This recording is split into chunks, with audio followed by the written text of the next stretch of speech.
Woman, what's your "I'm the client, not my husband, stop ignoring me" story? Story 1. Not exactly this scenario, but it rankles me to this day. There was a particular car I wanted, and I wanted it with a manual transmission, which was tough to find in that car. There was one at a local dealer that was near my office, so I stopped in during my lunch hour to see what they'd do on price. At the time, I was a young professional woman in my 20s. The car was for me, and I was paying cash. I wander in around noon on a Tuesday. No one even acknowledges my presence, though there was no one else in the showroom. Finally, I go up to one of the salespeople and say, "Hey, do you still have model car? I thought you had one in stock." The guy looked at me in total seriousness and said in a very condescending tone, "Oh, honey, you don't want that car. It has a manual transmission. Let me show you these others that would be better for you." What the frick? After the initial shock wore off, I looked at him and said, "Well, first off, my name isn't Honey. I have a name, which you'd know if you'd bother to ask. Second, I know what I want and don't need you to tell me. I think we're done here." And with that, I walked out the door. I ended up finding the same model, manual transmission, at another dealership about an hour from my house. Totally worth the drive. I did most of the deal over the phone. The salesman didn't give a frick that I was a female. We got to a price we could both live with, and the deal was done. So much better. Drove that car until it died about 10 years later. The first dealership went out of business about a year later. Can't say I'm surprised. Story 2. We were buying a car for me, paying for the whole thing outright, but financing the minimum amount because they ran a deal that got us $1,500 off if we financed through them. We paid the whole note the next month. So of course we had to sit in the salesman's office for an inordinately long amount of time answering questions.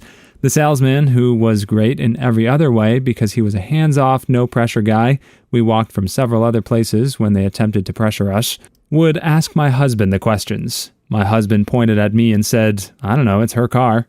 Salesman said, "Of course, but we all know how it goes, right?" and kept asking him. So what ended up happening, because we both wanted to get the paperwork signed and get the hell out of there with the car, but we were also on the same wavelength wondering about how far we could go with this, was that the salesman would ask my husband the question. Husband would blatantly turn to me and repeat the question, and I would answer him. Then he would turn back to the salesman and repeat exactly what I'd said. Dude never got the idea that maybe he could just ask me the questions.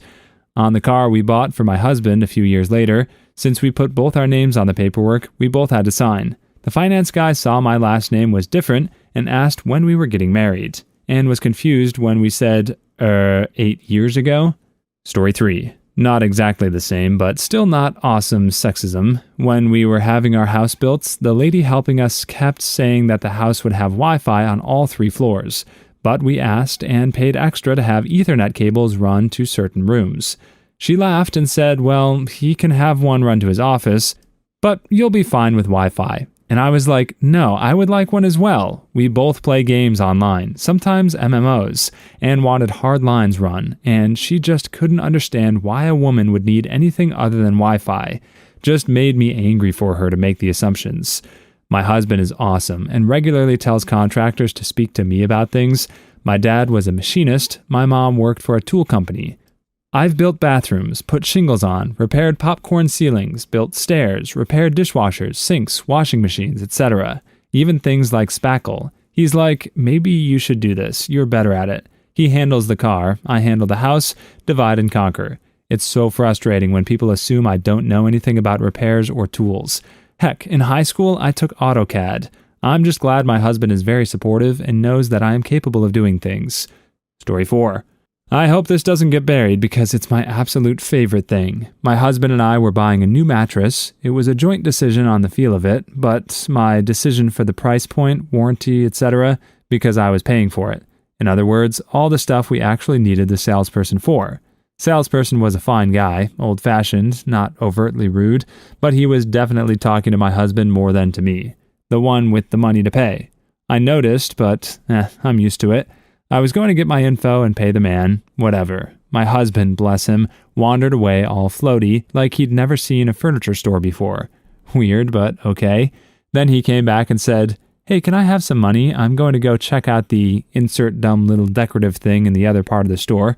I was weirded out because I've never seen him care about a lamp enough to go examine it on his own. And also, we don't do that.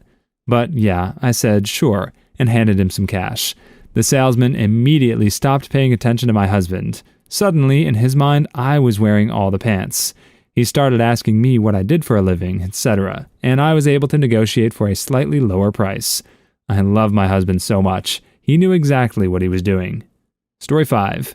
Kind of a switcheroo, but I, a woman, sold cars, and a couple came in to buy an Accord. They made it clear it was the wife's car, so I was asking her the questions and getting to know her, but the husband was a controlling bulldozer of a person. He'd interrupt her and talk down to her, and kept trying to bully me on the finances, which I had no control over. He hated it, but I ignored him so politely and patiently, waiting for him to shut the F up so I could listen to her answer. I eventually stopped him and asked her, "This is your car, what do you think?" He got up and left in a huff to harass the management, and I was left alone to do the deal in peace with her, and it was very pleasant without him. I moved on to work as a victim's advocate for domestic violence. Looking back, I'm sure this was an abusive relationship, but I'm glad I could offer her the kindness and respect she clearly didn't get. And although it was for a short time, it was for something big and important. I think about them sometimes because I got along with her so well and really disliked him, hoping she'd driven that Accord far away from him. Story 6. I was the guy in the scenario, but I was at a Comic-Con with my girlfriend. It was her idea to go to the con, as she actively collected comics. I have a pile of graphics novels, but don't usually bother with individual issues. At one booth, there was an indie artist trying to hawk his new book. He saw us both looking through a copy and came over to engage. He started talking to me, but then she asked him a question about the book. He gave a short answer and then tried to talk to me about the book again. She just got an annoyed look for a second and then moved on to the next booth. I set the book down and cut him off to say, "Sorry dude, she's the comic fan. I was just looking at the drawings," and then moved on too. Assuming I was the nerdier one was acceptable, still a somewhat sexist assumption. But if you look at the traditional gender split of a Comic-Con, it's a reasonable assumption. But once she tried to engage and he ignored her in favor of a male, then that just showed he was an idiot. And seeing it firsthand, I really kind of felt bad for nerdy girls who have guys gatekeeping nerdy things or assuming the girls don't have the right to be interested in them. Story 7. Went with my then girlfriend when she was car shopping, and I drove us there because she didn't have a car at the time, but was more than capable of affording one. We get there, she introduces herself to the dealer that came out, and he starts showing us the cars. He starts showing her cars, and then would address me when talking about the vehicle, like what kind of engine it has, mileage, etc. She would ask a question, and the guy would address the answer to me. I was pretty annoyed, as I'm not mechanically inclined at all. I said, "Why are you talking to me?" The dealer stopped and looked confused.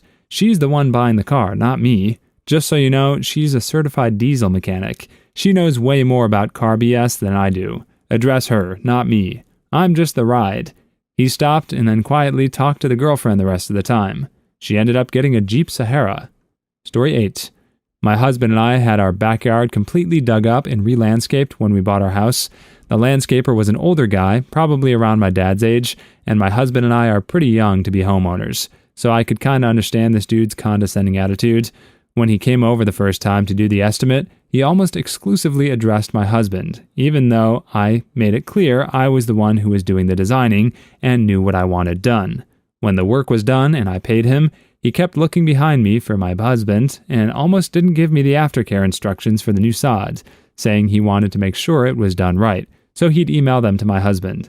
I finally snapped. "Give me the dang piece of paper, Bruce. I'm the one who will be home during the day to do the darn thing." I worked nights at the time. He reluctantly handed it over and called my husband the next day to make sure the lawn got watered. My husband told him, "You'd have to ask her, Bruce. She told you she'd do the darn thing," and hung up. I had indeed done the darn thing. Story 9. My old teacher told me a story about a cold caller. A man phoned the house phone, this was around the 80s or 90s when people still had house phones, asking for the man of the house to talk about changing suppliers for something or other. My teacher, a woman, told the man that her husband was away on a business trip and to call back the next day. He called the next day, again asking for the man of the house, and she informed him that her husband had been delayed and to call back the next day. He called the next day, and she informed him that due to bad weather, his flight had been delayed until later on that night, so please call back the next day. He called the next day. She put her husband on, and the man asked about changing to his company's service.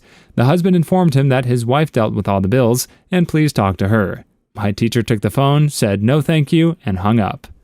Story 10. My wife and I are both physicians. She's very type A and particular. I'm much more relaxed, and I go with the flow. We recently had a new home built, and since then have done a lot in regards to landscaping and adding to the home, finishing the basement, adding on a standby generator. The thing is, despite my wife usually being the one to reach out to contractors, and despite the fact that she is the one who wants things done in a specific way, and despite the fact that I usually refer them to her, they always try to contact me first, talk primarily to me when we are both present, and reach out to me when they have questions or need to let us know things. It's bizarre, like I'm the dude in pajama pants and a sweatshirt playing on the floor in lava with the kids. Does it look like I care what kind of finish is on the cabinets? Talk to the wife. We all know she's in charge. Story 11.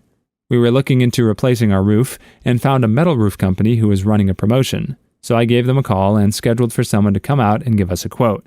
I was able to answer all of his questions, but he refused to give me a quote without my husband present, with some sign before we leave for best price excuse, and was intent on driving back over the following day, when my husband would be home. I called their main office shortly after he left and said I wasn't interested in any high-pressure sales tactics. I just wanted a quote, and if they wouldn't give that to me, the one who would be paying for it, then to not bother coming back out. Didn't see them again. The 3 other roofing companies I contacted had no problem dealing solely with me. Story 12. I've been on the flip side of this. For years, I worked at bicycle shops and regularly sold some pretty expensive bikes. One day, a couple came in. The wife was interested in a bike, and it quickly became apparent that the husband was an overpowering, dominating type.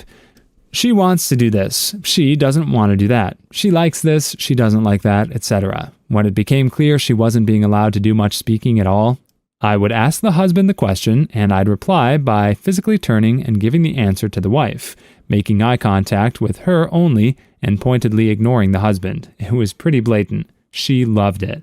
She lit up, engaged with me, and genuinely seemed to enjoy the process of learning more about riding and getting into a new sport and hobby. Story 13. Not me, but my mom. I'm not married anyway. My parents were looking to get solar panels and invited several people over to give their recommendations and get a quotation. This one salesperson kept only looking at my dad, only responding to his questions and not hers, and the quotation ended up being addressed only to my dad, not the both of them. My mom stood her ground and said that even if his offer was the lowest, they would not be choosing him. My mom is very anti-confrontational, so I was really proud of her. Another time, I was helping my mom book plane tickets online for both my parents. Even though she filled her name in first, the online system suggested that my dad would be the main booker. My mom booked her tickets elsewhere. Story 14. This August, I bought a new truck and took my boyfriend with me. He is white and I'm Mexican. We arrived at the dealership and I asked about the Explorer they had front and center. Salesman comes over and is asking a bunch of questions to my boyfriend. He told him it was for me. I was ignored for the entire conversation. I got up and started looking at the truck. A Hispanic salesman comes and asks me if I need help. I was out of there within 1.5 hours with keys in hand. Found my boyfriend with the other salesman. I looked at my boyfriend and said I bought the one I wanted. Manny G got me squared away. The look of utter disappointment and anger on the guy's face was totally worth it. My boyfriend chuckled and said, I told you she was the one buying. Manny, you were great. Story 15. I'd been looking at a car online for about a month, and I really wanted it. It was 350 miles away, but near where 2 of my kids lived. We drove up to look at the car. Salesman kept talking to my husband. Finally, he says, Look, I hate this car. I'm here to pay cash money on it, but only if she's happy with the deal. I personally hope she doesn't get it. Then they started negotiating with me. Got it for a good price, and when the title arrived, it bore out the cliche, it really did belong to a little old man who rarely drove it, had the death certificate stapled to it. It was an 8-year-old car with less than $40,000 on it. And I got it for $4,000. This was 16 years ago. Now, why a little old man had a purple car with a sunroof, I don't know. Story 16. At work, I managed a few facility systems in our building. Think air handlers, water purification, etc. I was meeting a new vendor, let's call him Pat, and was servicing one of the systems I was overseeing. Pat had already met the facilities engineer, also a man, so this coworker was introducing me to him. Instead of talking directly to me, Pat turned to my coworker after shaking my hand and asked him, "And what does she do here?" A few weeks later, he had the unpleasant opportunity to learn that I'm the one who calls him when his company falls through and doesn't deliver. Needless to say, I was not overly polite about it when Pat failed to do his job. Story 17. So this one doesn't really involve any woman, but a coworker of mine, an Indian contractor, had a high-pitched voice when speaking English. He was on the phone with his insurance to ask why they hadn't made the payment to the garage fixing his car, and you could tell he was getting angrier and angrier at them when I all of a sudden heard him yell, "I am the husband." Apparently the guy on the other line thought it was a good move to tell my coworker, "Can we talk with your husband about this? You don't seem to understand what we're saying." Our female coworkers were livid when they heard that and had a whole bunch of similar stories. Story 18. 25 years ago, my husband and I were looking for our first house. He had just graduated and still had student debt. I had been practicing law and had $20K saved for the down payment. Real estate agent only spoke to husband, even if I asked the questions. In one house, we went to look at the basement, and the guy said, "You don't want to go there. It has spiders." I told my husband I wouldn't ever buy a house from him. Later, the guy ran for office, and I told everyone the story, including a woman that called me randomly to promote his candidacy. Turns out she was his mother. It's a small thing, but indicative of his attitude toward the fairer sex. Story 19. Not a spousal thing, but I work on male-skewing TV shows, and a lot of my colleagues are male. It happens from time to time overall, but there's one really weirdly consistent instance. We hire local drone operators all over the US and around the world. I'm the showrunner and I direct the shows, so when we meet our drone team, I give them an overview of what we're looking for in the shot. Conservatively, 75% of the time, follow-up questions will be directed to my male colleagues. No matter where we go, it happens. My colleagues are now in the habit of just staring back in response, letting it get real awkward, and then saying, "Ask her." Story 20. I'm an Army vet. My debit card is with a military-affiliated bank. Every time I pay for dinner at a restaurant, they bring it back, set it in front of my husband, and say, "Thank you for your service." My husband was never in the military. The card has my name on it, and sometimes they even watch me pull it out of my bag. I have also been by myself somewhere, paid for something with the card, and had the person see the card, look at me and say, "Oh, was your husband or dad in the military?" No, they were not. I was, thank you. To be very clear, I do not want or need to be thanked for my service. Story 21. Happened to my mom when we went to look at colleges. The admissions guy opened by shaking my dad's hand, constantly directed questions at my dad, and would look to him for confirmation when my mom said something. My mom is de facto the money person of our family unit. She manages the family finances and investments and stuff, and was way more qualified to comment on things like student loans or expected contributions.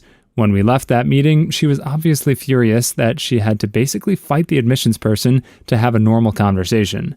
Story 22. It's not so much a particular story, but when I was shopping for a car several years ago, the salesman at every dealership kept talking to my husband instead of me, even though I was the one who contacted the dealership and made sure to introduce myself first. My husband got sick of it and started telling them, "Don't talk to me, it's not my car, talk to her." I wound up buying from a saleswoman who treated us equally until she pretty quickly figured out my husband was not involved whatsoever in the decision. Story 23. Auto repair happens a lot. One time I described the problem to the guy at the desk as a clicking when I turned the key and asked if they'd check the timing belt. They said I'd have to leave it, so my husband arrived in 10 minutes later to pick me up. The mechanic came out and asked him what was going on with the car, never looking at me. I finally asked if he'd checked the timing belts, as I'd asked the guy at the desk to do. He had not. Gotta say, mad turned to cocky when it turned out to be the timing belts. Story 24. Not a client per se, but a relevant story. I, 38 female, caught some hunters trespassing on my property. I wasn't rude to them at all, just waved from the other side of the field. The next day, they show up at my house, and one gestures towards the police car in the driveway and asks to speak to my husband about hunting in our woods. I was like, you can talk to him if you want, but that's my cruiser, and this is my land, not his. They still insisted on getting permission from my husband. Story 25. Went into Home Depot to buy a hard hat for my mother. Seemed simple enough. Was approached by a worker who seemed to be in his 50s. He took one look up and down and said, "What's a pretty thing like you doing here? You look a little lost." I told him what I was looking for and that I had found it, and then he continued to question what I needed it for, and if I really knew which one to pick out. It was quite the experience. Thankfully, only a one-time event though. Story 26. I have a chronic pain disease that runs in the family. I noticed that my father and male relatives had no problem securing pain meds, but that my doctors would never give me any, despite clearly indicating how much pain I was in. So I started bringing either my father or my husband to my medical appointments, which is hugely intrusive. Would have them repeat how much pain I was in, and lo and behold, suddenly I get pain medication. Story 27. During my architecture internship, we had this couple of clients that wanted to do some renovation. The paymaster was the wife, but my senior at the time kept referring to the husband about everything until one day the wife snapped because the husband changed her design and told my senior that it was from her. He was trying to pocket some of the money for himself. Lesson learned, always include both sides of your client as a couple. Story 28.